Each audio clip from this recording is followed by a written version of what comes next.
지난달 만덕과 센텀을 잇는 지하 대심도 터널 공사 중 토사가 무너지는 사고가 발생했습니다. 추가 붕괴 위험은 적다는 것이 전문가들의 의견이지만 부산시의 늑장 대응은 논란입니다. 올해 신입생 15명을 맞은 죽성초등학교에서 특별한 입학식이 열렸습니다. 전교생 100명이 채 되지 않은 작은 학교를 지키기 위한 노력도 이어지고 있습니다. 부산 지역 운전자들의 운전 행태를 고발한 콘텐츠가 온라인상에서 눈길을 끌고 있습니다. 이 소셜미디어 채널을 운영하는 크리에이터를 만나봤습니다. 전국에서 가장 높은 건축물 상위 10개 중 8개는 부산에 있는 것으로 나타났습니다. 해운대 LCT 세계동이 전국에서 가장 높은 건물 2위에서 4위를 차지했습니다.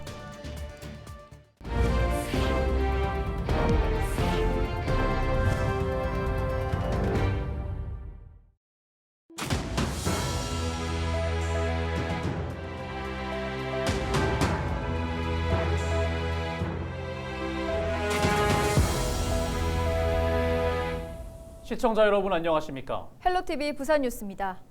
지난달 북구 만덕과 해운대 센텀을 잇는 지하 대심도 터널 공사 중 토사가 무너지는 사고가 발생했습니다.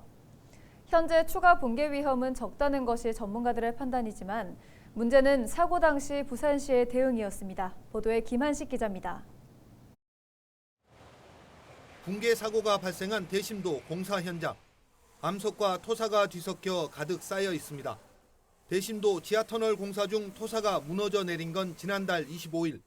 토사의 양만 1,500톤, 25톤 트럭 90대 분량입니다. 다행히 붕괴 전조 현상이 발생하자 인력과 장비를 대피시켜 큰 피해는 발생하지 않았습니다. 작업 중 대량의 토사가 붕괴되면서 대심도 공사는 현재 일시 중단된 상태입니다. 사고 지점은 만덕 2터널에서 미남교차로 방향 800m 지점. 도심 주택가 밀집 지역 바로 아래인데다 부산 도시철도 3호선 노선과 불과 30m밖에 떨어지지 않았습니다. 그런데 사고 발생 이후 이틀 뒤에야 부산교통공사에 통보됐습니다.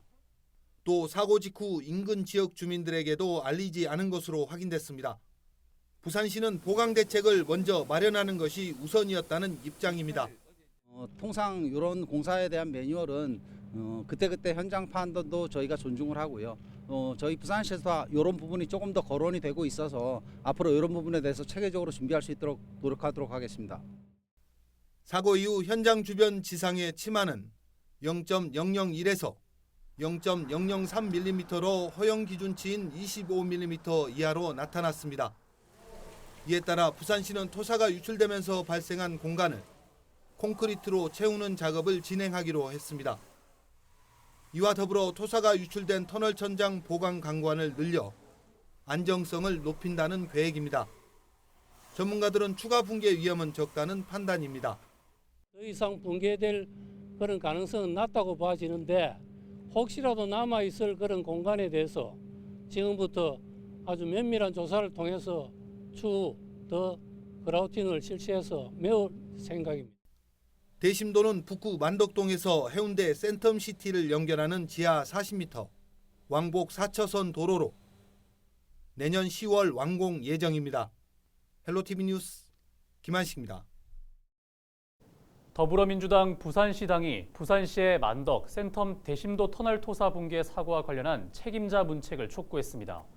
더불어민주당 부산시당은 지난달 25일 만덕, 센텀 대심도 터널 공사 현장에서 토사 붕괴 사고가 발생했지만 부산시가 사고 발생 3일이 지나서야 시민들에게 이 사실을 알렸다며 시의 늑장 대처를 질타했습니다. 그러면서 토사 붕괴에 이어 수십 미터 인근에 있던 지하철 선로로 사고의 여파가 미쳤다면 인명피해가 불가피했을 것이라며 이번 사고와 관련해 책임 있는 관계자에 대한 엄정 조치와 부산시의 각성을 촉구했습니다. 부산시의회 건설교통위원회가 2일 만덕, 센텀 대심도 터널 공사 현장 토사 유출 사고와 관련해 인접한 구간의 도시철도 현장을 점검했습니다. 부산시의회 건설교통위원회는 도시철도 3호선 미남역을 방문해 부산교통공사로부터 토사 유출 사고에 따른 도시철도 운행 상황과 안전관리 상황에 대한 설명을 들었다고 밝혔습니다. 또 도시철도 미남역에서 만덕역까지 서행 운전 구간 전동 차량에 직접 탑승해 시민 불편 사항을 들었습니다. 시의회 건설교통위는 부산교통공사에 도시철도 전 구간에 걸쳐 안전에 영향을 미치는 지하 공사 현황을 전수조사할 것을 주문했습니다.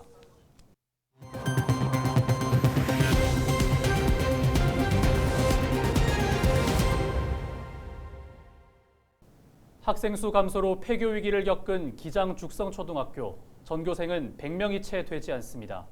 지역 주민, 학교, 학부모가 나서 이 작은 학교를 지키기 위해 수년째 노력해오고 있는데요. 올해는 신입생 15명을 맞이했습니다. 작지만 특별한 입학식이 열린 죽성초등학교에 차선영 기자가 다녀왔습니다. 기장군 어촌마을의 작은 학교 죽성초등학교입니다. 임금님 행차를 알렸던 우렁찬 대치타 연주 소리가 운동장을 가득 메웁니다.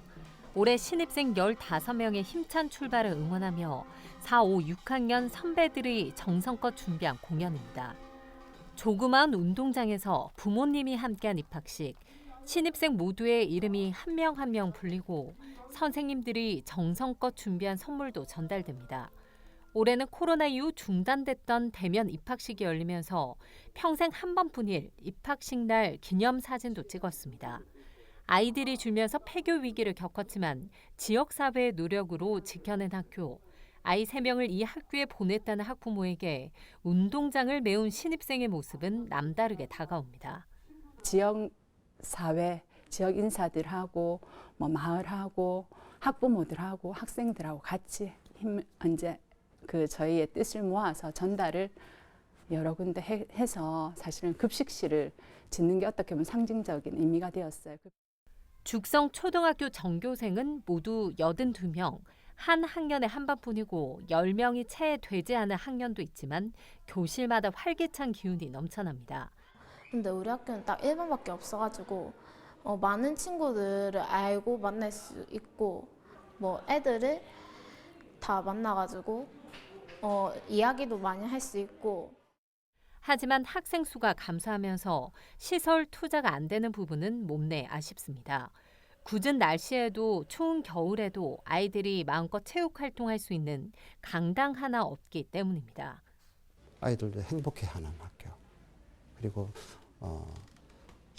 그렇게 하려고 하면 옆에 있는 인프라들이 중요한데 시설 인프라도 중요한 거고.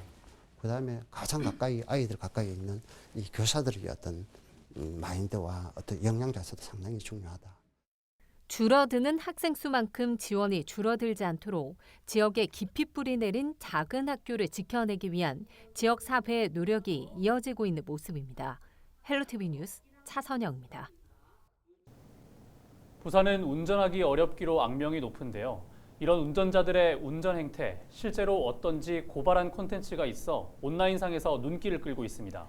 횡단보도에서 죽고 싶지 않아라는 소셜미디어 채널에는 어떤 이야기가 담겨 있을까요? 장보영 기자가 운영자를 만나봤습니다.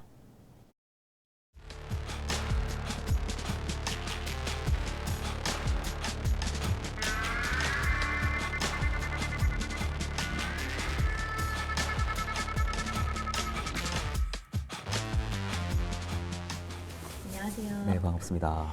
네, 저희 횡단보도가 죽고 싶지 않아. 이 소셜미디어 채널이 굉장히 좀 심상치가 않아서 눈길을 끄는데요.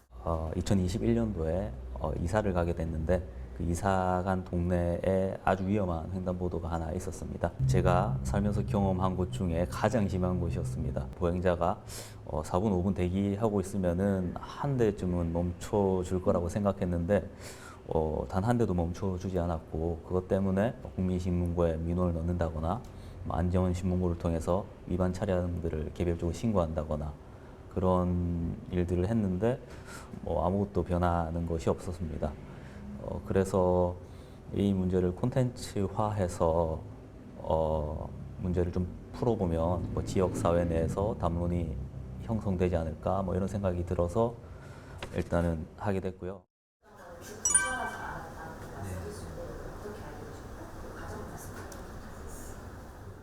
등하교 시간을 제외하고도 학생들의 통행량이 계속 많았다는 겁니다. 왜냐하면은 이 권역으로 넘어와서 학원을 가는 사람들이 있고 반대로 다시 건너서 집으로 가는 청소년들이 있었거든요. 그런 부분들이 여전히 좀 위험하다고 보였습니다. 제가 취재한 곳 중에서는 해운대구 반여동 세월교 앞 신호기 없는 교차로와 금정구 부곡동의 공수물공원 앞 신호기 없는 교차로에 있는 횡단보도입니다. 모두 물리적인 조건 때문에 신호기를 설치할 수 없는 환경인데 교통은 또 너무 혼잡합니다. 그런데 보행자들 입장에서 그 건널목은 너무 중요합니다. 그 길목을 지나가야만 뭐 다른 권역으로 빠져나갈 수 있다던가 학원을 갈 수 있다던가 뭐 이렇게 되는데 그 중요성에 비해서는 너무 위험한 거죠. 그 두 곳이 특히 기억에 남습니다.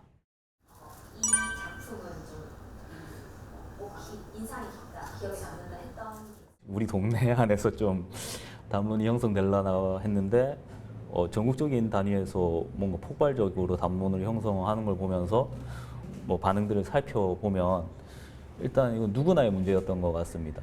뭐 어떤 사람도 보행 없이는 일상생활을 영위할 수 없지 않아요.